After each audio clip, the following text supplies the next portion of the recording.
మన ప్రభువు రక్షకుడు అయిన యేసు క్రీస్తుని పరిశుద్ధ నామంలో మీ అందరికీ నా యొక్క శుభాభివందనములు. దేవుడు మిమ్మల్ని మీ కుటుంబాలను బహుగా దీవించిన కాక. ఈరోజు దేవుని ఆదరణ వాక్యం ధ్యానించుకుందాం. గలతీయులకు రాసిన పత్రిక 5వ అధ్యాయం 13వ వచనం. సహోదరులారా, మీరు స్వతంత్రులుగా ఉన్నట్టుకు పిలువబడితే. ఆమేన్. కృపగల దేవుడు, ప్రేమగల దేవుడు, జీవం గల దేవుడు అయిన లోకాన్ని ఎంతగానో ప్రేమిస్తున్నాడు. మిమ్మల్ని కూడా ఆయన ఎంతగానో ప్రేమిస్తున్నాడు. మీరు స్వతంత్రంగా ఉండటకు ఆయన మిమ్మల్ని పిలుచుకున్నాడు. ప్రభుత్వ ప్రేమైన వాళ్ళారా, ఈరోజు కృపగల దేవుడు, ప్రేమగల దేవుడు, జీవం గల దేవుడు సూటిగా మాట్లాడుచున్నాడు. మీరు పాపంలో, శాపంలో, బంధంలో పడిన మీ కొరకు ఆయన భూమి మీద దిగి వచ్చి నీ కొరకు నా కోసలను ప్రాణం పెట్టి సమాధిని గెలిచి మరణాలను విరిచి మృత్యువు జీవుడిగా 3వ తిరిగి సజీవుడిగా మన మధ్య ఉన్నాడు కనుక అపవాది చేతుల నుండి, పాపాల శాపాల నుండి, నరకాన్ని పవలసి మన అందరినీ పరలోక రాజ్య వారసులుగా చేసి ఉన్నాడు కనుక ఈ స్వతంత్రాన్ని మనం కాపాడుకుందాం.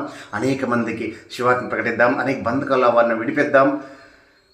మనము స్వతంత్రంగా జీవిద్దాం. పరలోక రాజ్యం చేరుకుందాం. Praise the lord. యేసే నిజమైన దేవుడు.